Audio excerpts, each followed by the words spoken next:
За Лас Вегас их сургуулийн номын сан дээр дахин очилж байна. Тэгээд энэ номын сан бол нийтдээ нэг 5 давхар номын сан байна. За тийшээ энэ интернеттэй ашигладаг хэсэг нь байна. За одоо хамгийн сонирхолтой нь болох тэр номнуудаа бас ингээд проптор хадгалагддаг. Одоо өөрийнхөө хүссэн номыг бичээд нэрийг оруулахад тэр номыг номын сан дотроос ялгаад шууд энэ компьютерууд ялгаад тэгээд энэ хадгалагдж байгаа зөвлөөс тэр том шар компьютер өөрөө ингэж робот ажиллаад таны хүссэн номыг авчирч өгнө гэсэн үг.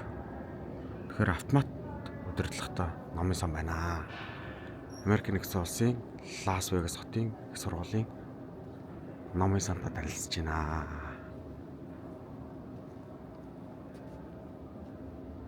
За номнууд бол одоо ингээд хадгалагдж байна.